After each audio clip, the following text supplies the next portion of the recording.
Detective Comics 942, written by Steve Orlando and James Tynion IV, with art by Andy McDonald. And this, of course, is the finale of Night of the Monster Men, the big sort of first crossover of the Rebirth era, if you will. And what did we think of this? It's pretty good. A nice way to end the story. Yeah. I thought it had lots of big action. There was a lot of fun stuff. I liked that Nightwing tightrope walked like across one of the ropes, because they Nightwing, Spoiler, Batwoman, and Orphan all go into the Wayne Towers, and they all light up with their symbols. Which, by the way, I'm pretty sure that's the first time I've seen what Orphan's symbol is. Speaking of which, that felt really Power Rangers. It did, didn't it? It did, and it took me out a little bit just because, like, Tim developed these in secret. Like, these 4 ginormous buildings, and somehow put the symbols in the windows. Sure. Well, yeah. I'm going to go out on a limb and say that the buildings already existed, and he just, retrofitted some tech in there. It's still a fair bit of work, considering what these buildings are doing. To be fair, like, if we're going to criticise like Bat books for like, there's no way they could have had time to build all this crap, we could have been doing that for years, for such a long time. What do you mean could? I have been. Okay, sorry, Matt. But no, but it was like Connor said, it was very Power Rangers, and I was almost waiting for them to like join up like tanks or something, and create like a Voltron Megazord type thing at the end. But we didn't get that. Well, I'm not sure if that would have been better or worse. It's worse because they're still buildings. Like, of course. Essentially all it is that they've got these turrets that can throw lines and stuff and whatever, and they've got lights. I mean, it's not that super advanced when you really think about it in terms of technology. No, but they were strategically placed in the right spot at the right... Of course. They're fighting it's this... convenient, yeah. But again, if it gave us that cool tightrope walk from Grayson, then awesome. Plays into who he is. All of them working together is a lot of fun, especially since Batman's left them to deal with the monster. He's trusted them to take care of this big threat, and he runs off to have this confrontation with Doctor Strange, who cannot be touched because if he's punched or anything like that, the suit is set to like kill him.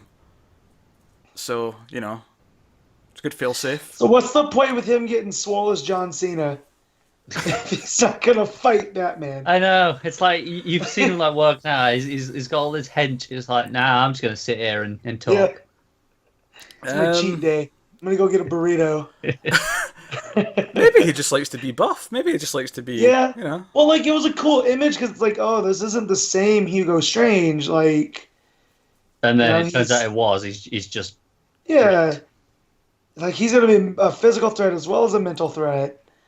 But I did like that, because he's like, well, Batman, if you touch me, you kill me, and you're against killing, so make your move. And I like how Batman got out of that. And it took me by surprise when it was revealed how he did. Yeah, because I was kind of wondering throughout the issue, I was like, where's Clayface then if these 4 are dealing with the monster? And then it was quite a cool shot. That panel is really nice when Clayface is smothered the top of the building. Yep. Yeah, and he's got his kind of demented grin on the side of the top of the building. It's really cool. Do you know what? Clayface has really been a surprise in this book. Like, I really think both how they use his powers, like, the whole army of, like, or even the Bat mech clay mech suit thing that we got last week, and stuff like that, and then stuff like this, and then also his relationship with Batman, how he calls him boss, and how just his entire demeanor, like. He's been really entertaining, and I feel like I wasn't expecting that. When they announced Clayface was part of this team, I was like, Clayface? It was the part I was concerned about going in, because it was like, right, how does Clayface work? What's the point? Why will this be good? And, well, they've told me. Yeah. And, he's got such a unique power set and things that he can do with what his body can do that it's being utilised in such smart ways. It's like, Batman finding the solution for problems, but now he's got this new tool that can do all this stuff. Yeah, I feel like we've never really seen Clayface like this before. Not this versatile, at least. Yeah, and I'm almost like, you know what, I'm kind of cool if Clayface just stays a good guy now. And Yeah, but it's gonna be like heartbreaking when he does return to villainhood. You know. Matt, shut your mouth. That'll never happen. They won't break our hearts like that. But I want that. I like when they do that where you fall in love with this character and then it's back to old things and there's that history there now. Maybe they'll do that eventually, but I feel like what they'll do before then is they'll tease that he might, and then he'll he'll turn around and actually do the good thing, and it'll be a Yeah, and that's cool. And I'm just saying, like, even years down the road, like after Tinian's off the title, you know what I mean? Someone brings him back up to be a villain. It's gonna be like, oh no. I want them to send him undercover, and he's like gets tested as to whether or not he's gonna return to his evil ways or if he'll stay loyal. Would be cool too is if we could get him as Matches Malone talking with Bruce Wayne. That would be cool. Like, yeah, because he's an actor, right? So like now Bruce and Matches can be in two places. Yeah. At the same time. So I would like to utilize the fact that he's an actor as well, like play on that. Yeah. Yeah. A couple of other points. I like that there's actually just a page at the end where the Justice League has came to help rebuild the city.